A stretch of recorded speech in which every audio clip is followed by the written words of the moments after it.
Assalamualaikum warahmatullahi wabarakatuh.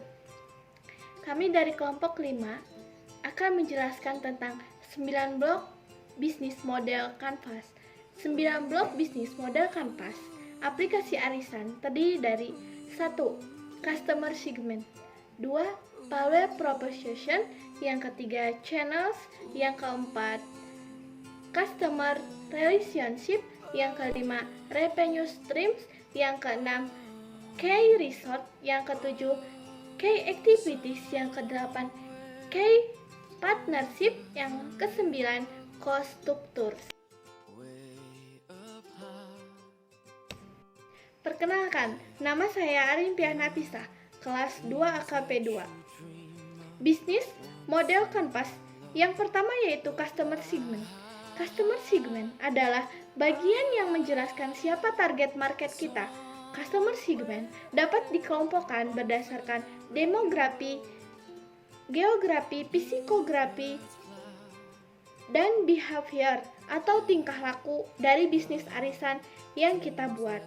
Nah, dari sisi demografinya ditargetkan untuk perempuan karena perempuan biasanya yang memegang keuangan. Tetapi laki-laki juga bisa mengikuti arisan. Usia yang ditargetkan dari mulai remaja sampai dewasa. Dari kalangan pelajar SMA sampai dengan mahasiswa. Terus, sampai dengan orang yang mempunyai penghasilan dan ibu-ibu rumah tangga. Dari sisi geografi, aplikasi arisan ditunjukkan untuk orang yang bertempat tinggal di daerah perkotaan karena membutuhkan koneksi dan sinyal yang bagus.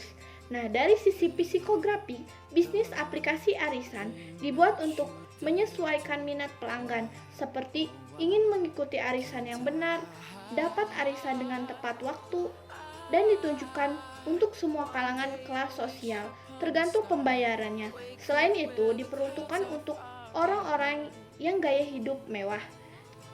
Kemudian, dari sisi behavior atau dari sisi tingkah laku, target aplikasi arisan ini ditunjukkan bagi orang-orang yang ingin berhemat supaya tidak terlalu boros.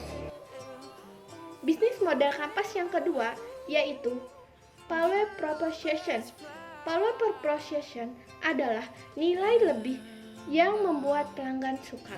Dari bisnis aplikasi arisan ini, nilai lebihnya adalah kami menyediakan jasa aplikasi arisan secara online yang aman dengan proses yang mudah dan tepat supaya pelanggan menggunakan aplikasi arisan ini tidak mengalami ketakutan dan tidak merasa kesulitan.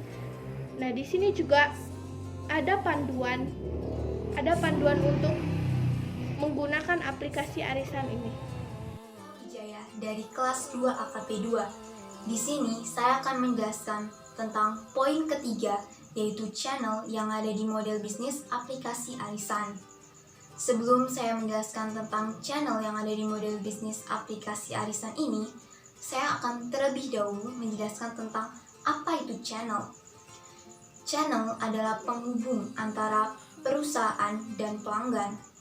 Singkatnya, channel adalah saluran atau penghubung. Di channel sendiri dibagi menjadi dua bagian, yaitu bagian distribusi dan bagian promosi.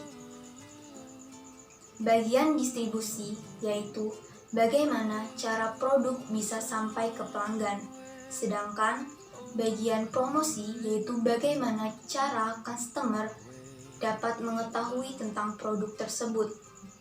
Nah, itu adalah penjelasan singkat tentang channel.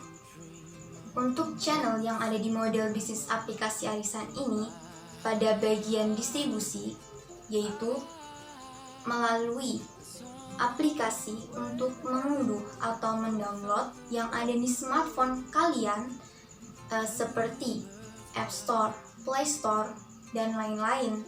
Untuk bagian promosi, aplikasi arisan ini melalui layanan iklan yang ada di YouTube, website, Instagram, dan lain-lain. Nah, itu tadi adalah penggunaan channel yang ada di model bisnis aplikasi arisan. Hai, Nama saya Ayu Walianti dari kelas 2 AKP 2. Saya akan menjelaskan tentang bisnis model kanvas yang keempat dan yang kelima. Bisnis model kanvas yang keempat adalah customer relationship. Apa sih customer relationship itu? Customer relationship itu adalah tepat waktu. Setiap para anggota harus tepat waktu dalam membayar. Jika terlambat maka akan dikenakan sanksi. Dan juga data-data yang dimiliki oleh admin dan para anggota harus benar-benar jelas agar tidak terjadinya penipuan. Yang kelima, revenue streams. Revenue streams adalah bagian yang menjelaskan produk dan jasa apa saja yang memberikan pemasukan terhadap bisnis arisan ini. Pendapatan yang kita dapat adalah dari orang-orang yang mendownload aplikasi ini, dan juga semakin banyak orang yang menggunakan aplikasi ini, maka semakin banyak juga pemasukan yang kita dapat. Selain itu juga dari kerjasama kepada pihak service dan juga bank memberikan kita pemasukan yang cukup lumayan besar. Perkenalkan, nama saya Ranika Rahmania. Saya dari kelas 2 akuntansi P2. Di sini saya akan menjelaskan bisnis model kanvas yang keenam, yaitu Key Resource. Apa sih Key Resource itu? Key Resource adalah bagian yang menjelaskan sumber daya utama. Maksudnya adalah sumber daya apa saja yang dibutuhkan untuk menjalankan sebuah model bisnis agar dapat berfungsi. Nah, dari bisnis aplikasi arisan ini, sumber daya yang kita butuhkan yaitu tenaga kerja manusia sebagai pihak karyawan dan pihak IT, uang sebagai modal awal kita, peralatan berupa laptop. Nah, untuk metodenya, aplikasi arisan ini perlu bantuan email, database, dan untuk menampung semua data, mobile banking untuk melakukan pembayaran, dan infrastruktur server supaya aplikasi yang kita buat tidak mengalami gangguan, tidak ada kendala, dan berjalan dengan lancar. Selain itu, kita juga membutuhkan informasi sebagai bahan pertimbangan dan informal untuk membuat aplikasi ini. Selanjutnya, bisnis model kanvas yang ketujuh, yaitu Key Activities. Key Activities adalah semua aktivitas yang berhubungan dengan produktivitas bisnis.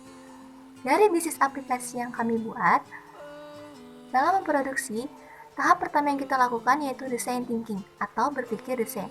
Melalui tahapannya yang terdiri dari empati, memahami customer, define, mendefinisi masalah utama, ideate, ide dalam memecahkan masalah, dan prototype, fase eksperimen untuk membuat suatu produk. Untuk menjalankan aktivitas aplikasinya, kita hubungkan antara admin arisan dengan peserta arisan, lalu mengatur semua data arisan secara teliti. Kemudian menghubungkan pembayaran antara pihak bank dengan peserta arisan, supaya pembayaran berjalan dengan lancar dan banyak pelanggan menggunakan aplikasi arisan ini. Nama saya Nita Tarisa, saya dari kelas 2 AKP 2. Saya akan menjelaskan nomor 8 yaitu Key Partnership. Key Partnership adalah mitra utama yang dibutuhkan untuk menjalin hubungan baik agar bisnis dapat berjalan dan revenue yang kita dapatkan tinggi. Dalam aplikasi arisan yang kita buat ini, mitra utama yang kita butuhkan adalah admin arisan untuk mengolah suatu kelompok arisan. Kemudian pihak bank untuk mempermudah proses pembayaran, dan juga penyedia infrastruktur server agar customer tidak kesulitan dalam menggunakannya. Selanjutnya nomor 9 yaitu cost structure. Cost structure adalah biaya yang menggambarkan seluruh biaya yang akan dikeluarkan dan dibutuhkan dalam suatu model bisnis. Dalam model bisnis aplikasi arisan yang kita buat ini, estimasi biaya yang harus dikeluarkan yaitu yang pertama ada biaya tetap. Biaya tetap ini terdiri dari biaya meja dan kursi sebesar Rp6.500.000, biaya laptop sebesar Rp6.000.000, kemudian biaya modem dan jaringan Rp700.000, biaya flash disk Rp200.000, biaya AC Rp3.000.000, dan biaya gaji karyawan sebesar Rp6.000.000. Kemudian yang kedua ada biaya variabel. Biaya variabel ini terdiri dari biaya wifi 1 bulan sebesar Rp300.000, biaya listrik 1 bulan sebesar Rp400.000, dan biaya pemeliharaan dan perbaikan sistem sebesar Rp500.000. Kemudian yang ketiga ada biaya pemasaran. Biaya pemasaran ini terdiri dari biaya iklan dan promosi sebesar Rp400.000. Jadi, total biaya tetap, biaya variabel, dan biaya pemasaran adalah sebesar Rp26.500.000. Kemudian ada biaya untuk pembuatan aplikasi arisan sebesar Rp10 juta. Sehingga, total biaya yang harus kita keluarkan adalah sebesar Rp36.500.000. Sekian penjelasan dari kami. Mohon maaf jika ada salah kata. Semoga bermanfaat untuk kita semua. Thanks for watching. Jangan lupa like and share. Wassalamualaikum warahmatullahi wabarakatuh.